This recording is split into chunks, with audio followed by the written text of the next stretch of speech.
네, 문서진의 찍썰 함께하겠습니다. 타이탄 파트너스 문서진 대표 나오셨습니다. 어서 오세요. 네, 안녕하세요. 네, 어제 또 하루 쉬어서 이번 주가 굉장히 짧은 느낌이에요. 네. 벌써 목요일인데 시장 어렵습니다. 우리가 쉬는 동안에 뉴욕 증시는 너무 좋았고 네. 뭐 아시아 증시는 정말 많이 출렁였었더라고요. 네. 실적 시즌 본격적으로 진입이 됐는데 이제 지금 시장은 어떻게 바라봐야 될까요? 뭐 사실 지금은 계속 저희가 우리 시장 자체가 워낙 이제 소외감을 좀 느끼는 시장이잖아요. 네. 글로벌 증시 전체적인 분위기가 엄청나게 좋습니다. 뉴욕 증시는 벌써 S&P 500은 또다시 사상 최고치를 또 경신을 하고 나가고 있고, 뭐 그나마 이제 옆에 그때 말씀드렸던 같이 놀던 친구인 중국은 어제 뭐 최근에 좀 급등락은 했지만 결국은 그 어제 하락을 아래 꼬리를 거의 다 말았단 말이에요. 그만큼 여전히 이제 강세 마인드가 강하다라고 보면 되는데, 국내가 이제 아무래도 좀 아쉽다라는 건데요. 그러면 이런 국내 흐름이 계속 이렇게 될 거냐라고 하면 그러지는 않을 것 같아요. 왜냐하면 그 시장이 제가 예전에 말씀드렸던 거, 그러니까 시장이 판이 바뀔 거다라고 말씀을 드렸잖아요.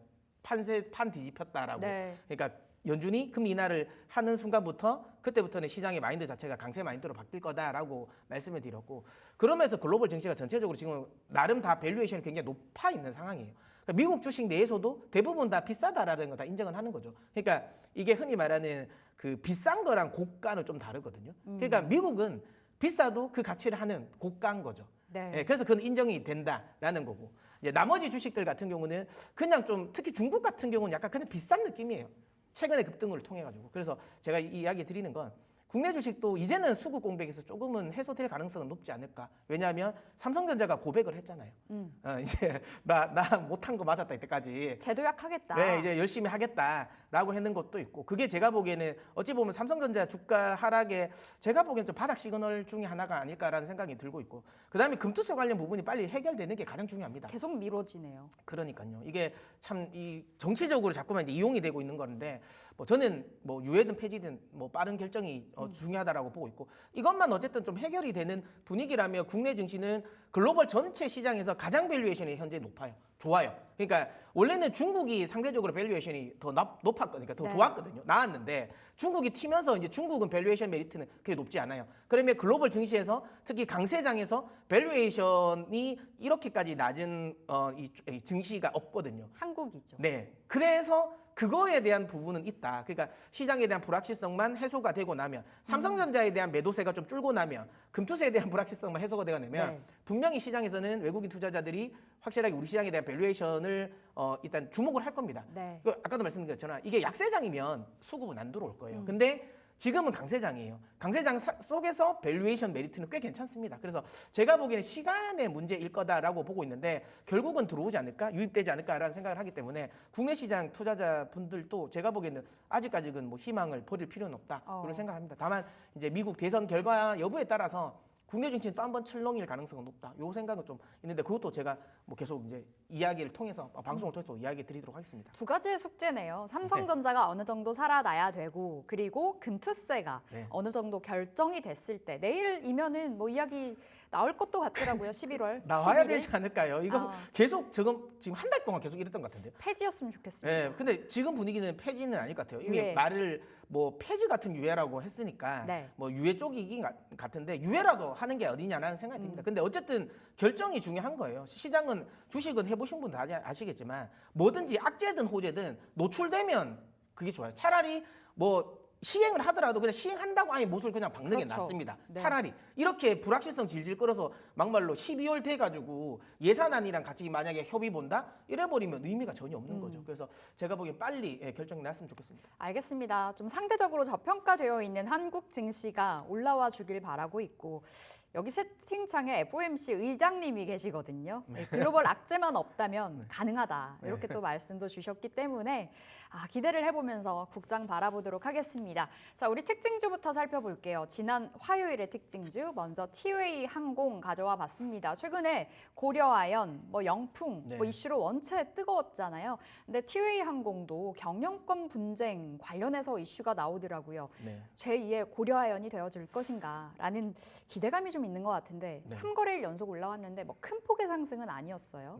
왜냐하면 저 경영권 분쟁 관련 이제 이벤트가 흔히 말하는 고려아연과 영풍의 관계는 현금이 어느 정도 확인되고 있는 사람들의 흔히 말하는 쩐의 전쟁이었거든요. 그러면서 거기에 이제 사모펀드들도 확실하게 붙어주니까 아 이거는 뭔가가 되겠다라는 게 컸던 거고 네. 티웨이 같은 경우는 지금 이제 이 경영권 분쟁의 대상자가 지금 대명소노잖아요. 대명소노 그룹이니까 대명소노 그룹이 지금 현재 흔히 말하는 현금이 그만큼 많을까라는 의구심은 있는 거죠. 그러니까 저렇게 고려아연처럼 적극적으로 흔히 말하는 이런 경영권 싸움에서 쩐의 전쟁에서 안 밀릴 자신이 있을까? 안 밀릴 수 있을까? 요게 나오니까 약간은 좀 애매하긴 한데요. 저는 그런 생각을 해요. 그러니까 대명소노그룹의 그러니까 인수 의지에 달렸다고 봅니다. 왜냐하면 대명소노그룹은 현금은 없을 수 있는데요. 자산 가치가 많잖아요. 대명소노가 아시는 것처럼 그 가지고 있는 골프장이랑 그 다음에 가지고 있는 리조트를 담보로 대출받아도 엄청날 거거든요. 근데 왜 티웨이 항공을 자꾸 지분을 늘리려고 하는 이유가 뭐예요? 근데 사실 소노그룹은 사업의 연계성이 있잖아요. 그러니까 지금 만약에 이걸 하면 흔히 말하는 골프라든지 그 레저랑 그 다음에 리조트 거기에 항공까지 붙으니까 네. 종합 흔히 말하는 이런 이 뭐 복합 그 리조트 회사가 되는 거니까 레저 회사. 예, 충분히 되고 그리고 TA 항공은 메리트가 있는 회사가 맞습니다. 지금 이거 시총이 7천억이 안 되거든요. 네. 근데 내년 매출이 이번에 유럽 노선을 따면서 내년 매출이 지금 맥스로 가면 한 1조 한 4천억 이상 나올 거라고 예상을 하고 있잖아요. 예, 그러니까 충분히 땡길만 하죠.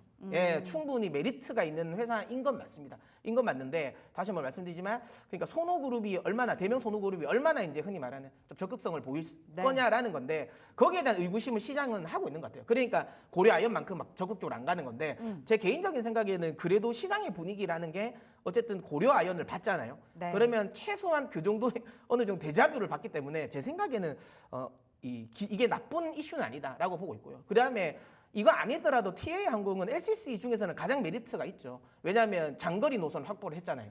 그리고 가장 알짜인 유럽 노선을.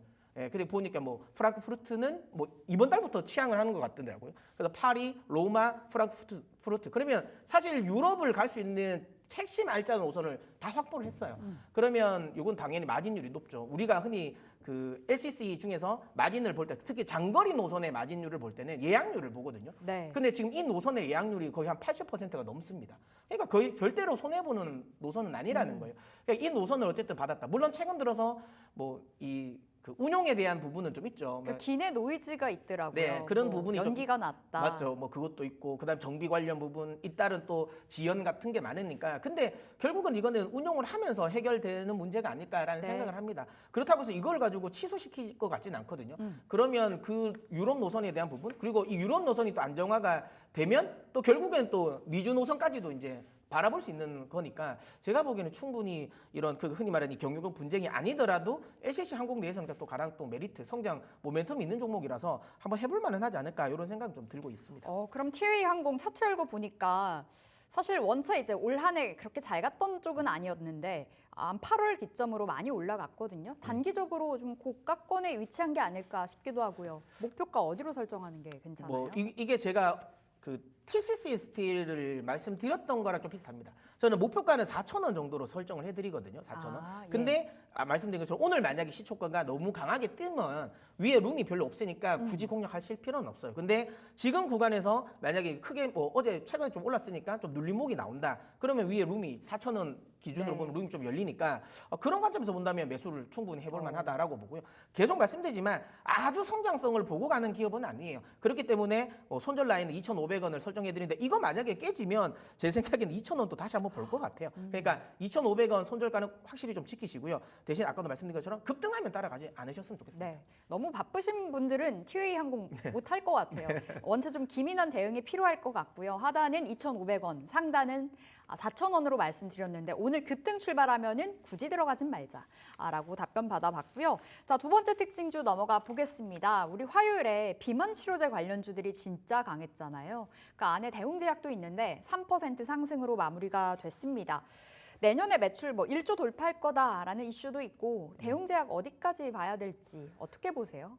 사실 대웅제약은 제약주로서 아주 메리트가 큰 종목은 사실은 아니었는데 중요한 건 이런 거죠.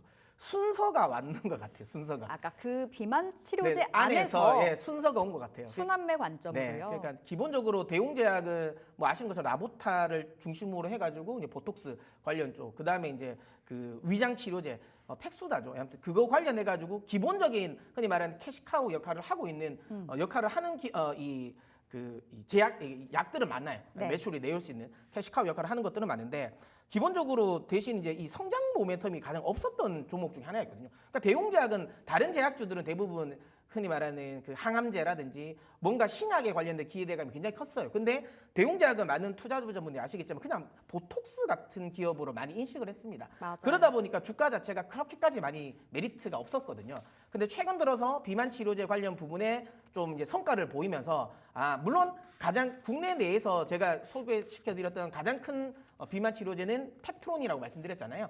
근데 이미 그건 또 많이 갔어요. 그리고 나서 제가 또 소개시켜드린 게 그러면 올릭스일 것 같다 했는데 그것도 많이 튀었습니다. 네. 그러면 순서적으로 보면 물론 뭐 한미 뭐 약품부터 해서 많은 기업들이 있지만 그래도 순서상으로 보면 대웅제약이 조금 더 메리트는 있습니다. 특히 대웅제약 같은 경우는 월 1회거든요. 한번 이 투약을 하면 이제 효과를 볼 수 있으니까 자주 안 맞아도 된다는 건 굉장히 큰 메리트예요. 예. 그리고 그게 또 가능하게 된 건 이번에 또 소개했던 그 마이크로 니들이잖아요. 원래 우리가 주사라는 건 저는 뭐 사실 뭐 주사 맞는 거 별로 안 겁내하는데 네. 주사 자체를 겁내하시는 분이 많잖아요. 근데 주사라는 건 또 중요한 건 한 번에 약물을 한 번에 다 주입이 돼 버리잖아요. 그럼 예를 들어 여러 번 맞아야 된다면 그러면 그걸 예를 들어 4번 맞으려면 4번 다 병원에 가야 된단 말이에요. 근데 그것 자체도 굉장히 환자 입장에서 불편하죠.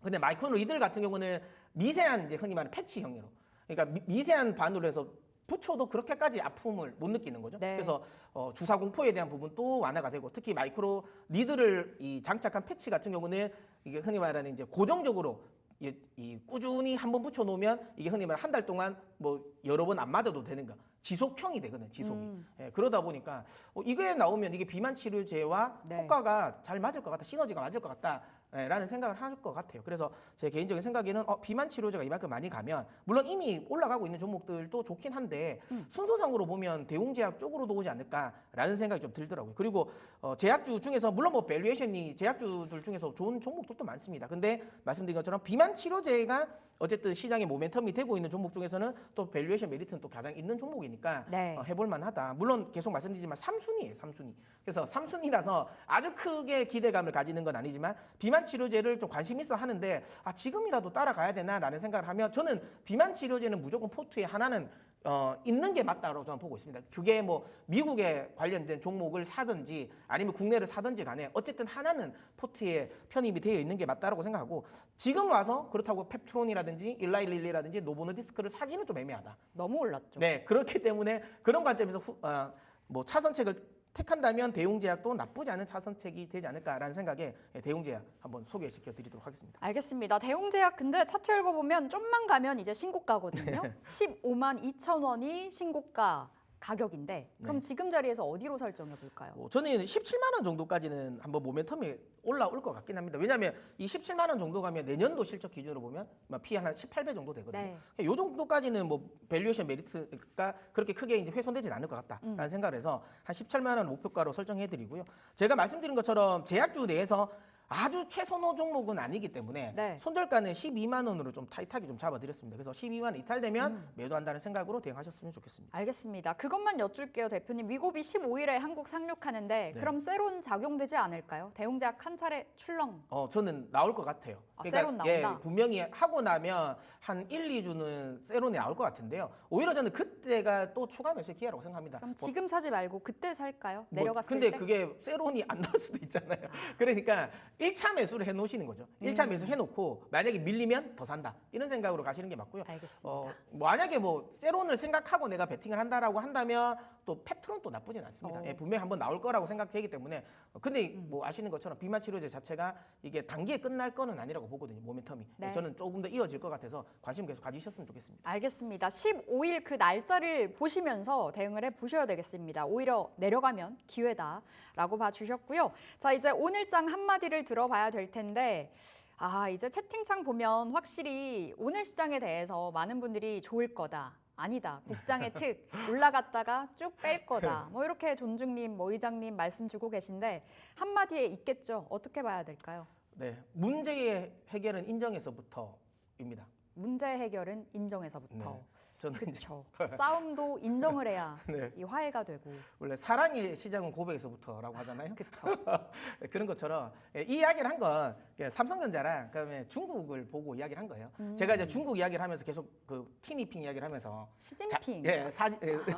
자존심을 꺾은 제가 이제 뭐 시진핑이라고 이야기를 했는데 결국은 중국이 저렇게 잘 가는 이유는 그거거든요. 우리가 문제가 있다라는 걸 인정을 한 거예요. 우리 지금 경제 성장 제대로 안 됐고 경제 정책 잘못됐다. 그래서 수정해 나가겠다라는 거예요. 네. 그다음에 뭐 조금 더 거슬러 보면 연준이 그때 처음에 그러니까 금리 물가가 이거 뭐 정상적으로 완만하게 내려갈 것이다라고 계속 이야기를 하다가 나중에는 아니다 우리가 실책을 했다. 맞아요. 그래서 금리를 빨리 올렸잖아요. 그러니까 결국에는 우리 시장 입장에서는 안 좋았지만 결국은 그걸로 인해서 물가를 잡았어요. 그것도 결국은 정책에 대한 실책에 대한 인정이잖아요. 삼성이 이례적으로 아시는 것처럼 DS 사업부 최고 경영자가 반성문을 쓴 건 처음입니다. 역사적으로 있지 않았다라는 거죠. 그리고 지금까지 계속 삼성은 HBM과 관련된 부분에 있어서의 언론이나 이런 것들의 이야기를 굉장히 폐쇄적으로 말했어요. 그래서 알려줄 수 없다. 뭐 사실 무근이다 모른다라는 걸로 이야기하다가 이번에 명확하게 이야기했습니다. HBM3E 8단 지금 지연되고 있다. 그러니까 결국은 안 된다라는 걸 인정하고 있는 거예요. 그리고 나서 열심히 더 하겠다라는 것도 인정을 했고 그리고 최근 들어서 그 행보가 저는 마음에 듭니다. 그러니까 제가 뭐 여기 방송에서도 저는 말씀드렸던 것 같은데 안 되는 자꾸만 파운드리 그 숫자에 연연할 필요가 없다. 네. 아니 뭐 2나노로 선단 공정을 하면 뭐 하냐. 어차피 그거 수율 안 나오면 의미가 없는데 그 자꾸만 숫자에 집착하지 말고 그냥 잘하는 거나 했으면 좋겠다라고 했는데 지금 삼성이 그거 인정하고 있는 것 같아요. 잘하는 거 뭐예요? 삼성? 그러니까 기존의 메모리죠. 굳이 어설프게 파운드리 가는 게 아니라 그러니까 파운드리가 안 됐다는 걸 인정하는 거예요. TSMC 못 따라잡는 거 인정하는 게 가장 중요합니다. 네. 그러니까 그거 인정했다라는 거고 그러면서 기존에 잘하던 거를 제가 보기에는 더 열심히 한다. 파운드리에 있는 인력을 지금 그 HBM이나 그 D램 쪽으로 사업부로 다 옮기잖아요. 네. 전 좋은 전략이라 생각하고 있고요. 결국은 그렇게 문제를 인정했다는 거죠. 내가 문제 없다고 했는데 문제를 인정했으니까 제가 보기 이제는 해결이 나온다라고 보고 있고요. 이걸 이제 시장에서도 받아주냐가 중요하죠. 그래서 오늘 핵심은 결국은 육만전자 지지 여부입니다. 저는 지지해주지 않을까라는 생각을 하는데 육만전자만 지지된다면 외국인 수급도 제가 보기 좀 유입될 것 같아요. 네. 그러면 삼성전자 바닥은 시그널로 나왔다라고 생각을 하니까 그래서 오늘 삼성전자 육만전자 지지 여부 좀 중요하지 않을까 싶습니다. 저는 근데 어쨌든 개인적인 생각에 삼성전자 여기서 더 빠진다 하더라도 뭐 5% 내외지 않을까. 그리고 저는 올라올 거라고 보고 있습니다. 그래서 어느 정도 바닥 부근이네요. 네, 저는 그렇게 생각합니다. 삼성전자 이제 문제 해결은 인정에서부터 인정을 했습니다. 시장 자체에 어떻게 또 반응이 나오는지 긍정의 눈으로 시장 좀 바라볼 수 있을 것 같고요. 오늘의 찍설주 궁금한데요. 네, 그래서 뭘까요? 문제의 인정의 핵심 종목입니다. 이거는 펩트론은 아니고요, 펜트론입니다. 펜트론 반도체. 네, 반도체 검사 장비 회사인데요. 결국에는 수율 안 나오는 걸 인정을 했다라는 거잖아요. 그리고 그래서 결국 HBM 쪽에 수율을 잡겠다라고 이야기를 했고 시장에서 물론 이제 핵심은 어드반테스트 이제 일본의 어드반테스트의 발주를 많이 냈어요. 네. 테스트기 그게 어차피 뭐 그 KLA라든지 그 어드반테스트가 그쪽 관련 부분에서 글로벌 1위니까 그래서 그쪽 두 회사의 발주를 많이 냈다라는 거. 결국에는 수율을 맞추겠다. 결국은 검사 쪽에 더 많은 투자를 하겠다라는 거거든요. 그러니까 선단 공정 쪽에 집중하지 않고 결국에는 검사 쪽에 수율부터 일단 안정화시키겠다라는 거니까 거기서 가장 핵심 주구가 되는 건 펜트론입니다. 그래서 최근에 보면 반도체 관련 소부장 기업들 중에서는 가장 먼저 움직이고 있는 건 맞아요. 네. 바닥에서 좀 최근에 좀 치고 올라가고 있거든요. 이런 관점에서 본다면 뭐 이번에 삼성전자의 이런 부분, 그러니까 우리 수율 잡겠다라는 부분에서 가장 또 수혜가 되는 종목이라고 보고 있고요. 그 다음에 펜트론 같은 경우는 2차 전지 또 검사 장비 시장에도 진출했어요. 그래서 추가적인 모멘텀도 있지 않을까라는 생각을 또 하고 있습니다. 반도체와 2차 전지 복합적인 모멘텀 있는 펜트론 주셨고 9월 10일자부터 좀 강하게 올라가더라고요. 지금 자리 어떻게 좀 바라볼까요? 저는 뭐 최근에 눌림목이 좀 나오고 있다고 보고 있거든요. 그래서 지금은 오히려 매수 공략 자리라고 생각하고 있습니다. 그래서 저희가 항상 말씀드리지만 1차 목표가는 특히 반도체는 조금 보수적으로 좀 드리고는 있는데 네. 항상 저는 생각하는 건 결국은 연말이나 내년 상반기까지 가면 여기까지 한 번 더 올라올 거라고 생각은 됩니다. 다만 일단 지금 현재는 1차 목표가 8,000원 정도까지 목표가를 두시고 대응하셨으면 좋겠고요. 손절은 제가 60일선으로 정해드렸어요. 요거 깨지면 모멘텀이 생각보다 시장에서 안 먹힌다라고 인정을 해야 될 것 같아서 네. 4,500원 이탈되면 일단 매도를 하셨고 4,500원 이탈되지 않는다면 한 8,000원까지는 끌고 하셨으면 좋겠습니다. 알겠습니다. 화요일에 종가가 5,500원인데요. 하단은 4,500원, 목표가 상단은 8,000원으로 잡아드리겠습니다. 자, 펜트론 받아보면서 여기서 인사드릴게요. 타이탄 파트너스 문서진 대표 함께했습니다. 고맙습니다. 예.